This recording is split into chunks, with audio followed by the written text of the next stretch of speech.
Hi, I'm Jeremy Dunphy. And I'm Clara Osborne, and we own and operate Pasture Song Farm. So we raise primarily pastured pigs, pastured pork, pastured chickens, and cut flowers. And today we're going to talk to you primarily about our pastured pork operation. So this is our hoop building here, and we built it in the winter of 2018, I believe. And what we primarily use this building for is starting all the pigs, whether we farrow them or whether we buy weaners. We start them all in here, get them fence trained before we take them out on pasture. So one of the great things about these hoop barns is they're very versatile, easy to set up, modular pens in here to use them, and this is pretty much how we will farrow a sow, and we'll let her wean her piglets in these pens, and then we will ship them out to pasture. Another great thing about the building is we can store enough bedding usually to bed the building for the winter, whether it's the pens or the large back area where in the wintertime we'll finish between 25 and 35 pigs in the back of this building. So why do we raise pigs on pasture, Jeremy? Well, there's some benefits, huh? There's some benefits. We like to be outside, so they like to be outside. Yes. So for animal welfare, it's definitely a huge plus. For animal welfare, it's a huge plus. Pigs get to be like pigs and express themselves how they naturally would, and that leads to healthier animals. We have very little disease problems, and it leads to then healthier meat as well. Obviously, I'm eating all this, getting all this good green nutrition from the pasture. And then there's the premium. We get paid more for the pork. It's a big selling point to customers. It's a feel good, we can tell a good story about our product, and so that's a big selling point. And that allows us to raise the amount of animals that, so we can generate an income doing pigs this way without having to raise too many where we have to compromise on our values of keeping it ecologically sound. This is how we feed our pigs on pasture, at least the feeder groups. It holds, I think, 60 bushels, which, I don't know, at least 2,000 pounds of feed, and they work well. The rain's not really a problem getting in there, and it gives the pigs pretty much good access for our groups of 20, which is about what we do. We fill it from our grinder, and the auger reaches over the fence and can just fill it as needed. As much of our own grain as we can to grind into our feed mix. We do it because it's part of the operation we enjoy. It gives us the opportunity to renovate fields and plant full season crops on them. But that might not work for every operation. Where we realize the best and biggest economic benefit is grinding our own grain, even if we buy the raw ingredients. The mill by us charges about $200 a ton to mix and grind the feed. And so for us, I think the first year we started raising pigs, we were grinding about 50 tons, so you do the math. This is a crop field that we just recently, or last fall, planted a cover crop in, and we now have put up a perimeter fence, and we do have pigs in it. Our perimeter fence is made out of 2 strands here of 16 gauge high tensile wire, and we use T-posts and fiberglass line posts in between the T-posts. For gates, we use a tape gate, and there's various hardware you can use to make that work with T-posts, but we found this works really well. It's cheap and easy to put up, and as long as it's hot and stays clear of vegetation, shouldn't have any problems.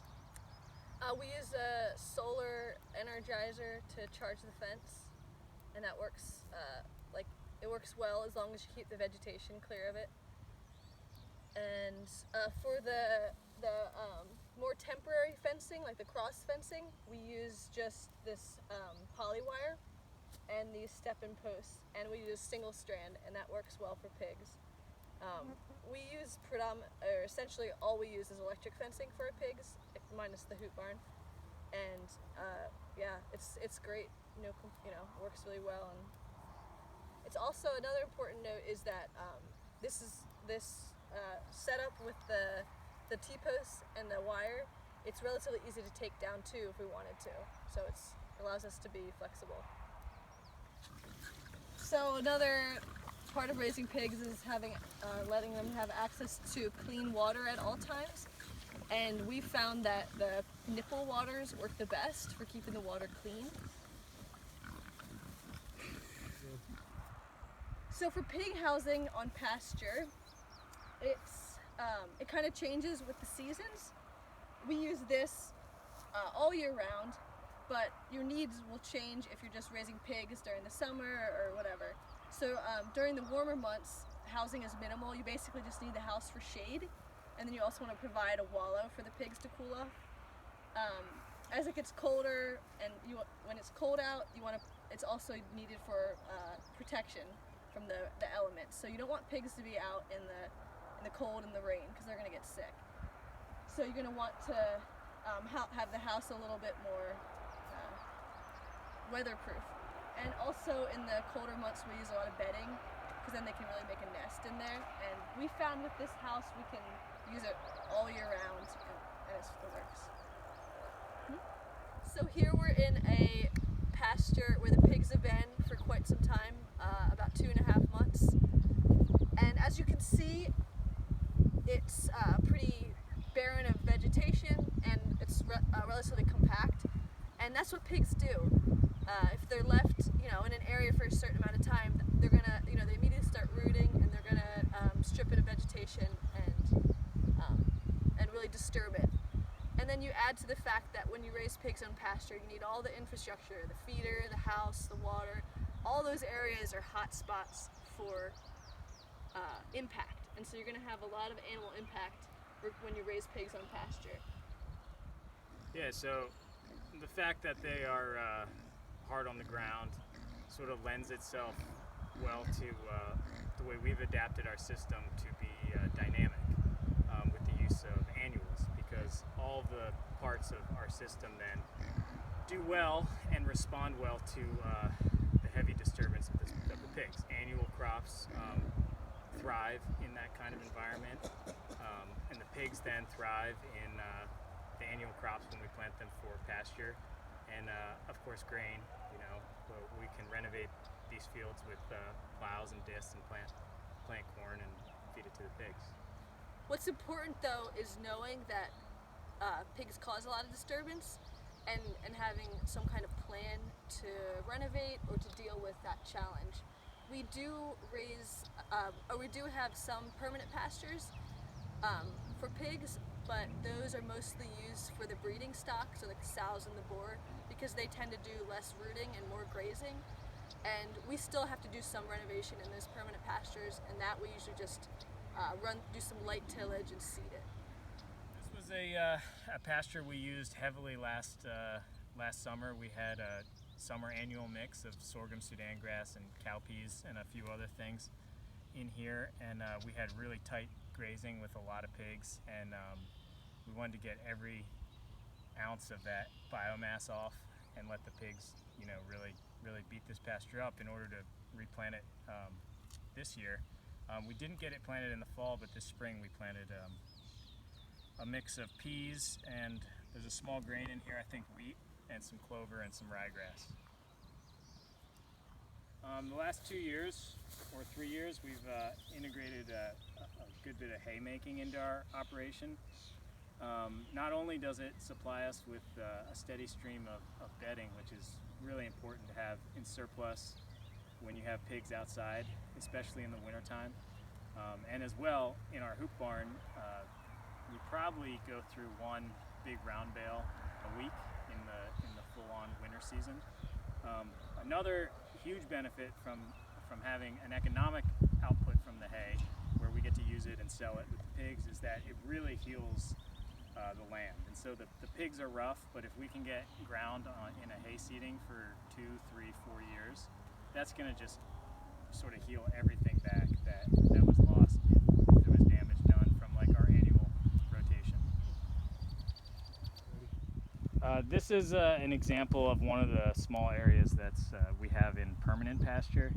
I think it's about 4 acres, and it's divided into 4 paddocks. We run our breeders here. If we pasture farrow, we do it out here. Pigs will do the most damage, it seems, especially in a permanent pasture around the edge of the fence line. It's the first thing they do when they get into a new pasture is they go around the fence and check it out. So what we do to mitigate that is, like this spring I went in and I ran a disc over the entire field and then drilled some seed in, and this is what it looks like coming up. Definitely not even, the ground's not even, but it's a little better than it was when they left it. So it's a lot better. So when choosing a breed for raising pigs outdoors, you really can't go wrong with most breeds. The only caution I would have is that the lighter pigs, like the white pigs, get sunburnt out on pasture. The pigs we chose for flavor predominantly and fat. They're all breeds that are older, so they have a lot more fat because, as you might know, a lot of the fat was bred out of modern commercial breeds. So we have a mix of Berkshire, Hereford, and Tamworth predominantly. Right here is a Tamworth sow, and then we have a Berkshire boar, and that's why the piglets are spotted. In the background, you might be able to see there's a couple sows and the boar over there. The amount that you move pigs is important, but there's no hard fast rule. It really depends on the time of year. It depends on what equipment you have available. It depends on what your management is for that field, what you're going to do next with it, or if you have permanent pasture, how you're going to keep enough cover on. So it really varies based on those things. But the important thing is just to have a plan in place and know, have a plan and know what you're going to do once those pigs leave the field. Yeah, and there's no wrong way to do it. If your plan doesn't work, which lots of ours haven't, it's true. It's just how you respond to that and what you do next. What's important is to know that pigs cause a lot of disturbance and can have a hard impact on the soil, and so knowing that you need to be aware of that and be able to manage that, whether it's through renovation with tillage equipment or moving them more frequently. It's super important. Yeah. So pigs for Clara and I were a great way to get into agriculture on our own. My parents run a dairy farm, so I come from a farming background. And the way we do things here on our farm is kind of related to the area, very much related to the area we're farming in and the other people who are farming around us. We have access to people who can help us and custom equipment that other places might not. Growing crops. Yeah, for growing crops, that's great to add that to our rotation. When we started here, I think our first year we raised maybe 40 pigs, and now we raise, I guess last year about 150, and this year maybe a few more than that. And I think that's about all we want to do here with everything else that's going on. We also have chickens, and we're not raising cows right now, but we have in the past, and we plan to again in the future.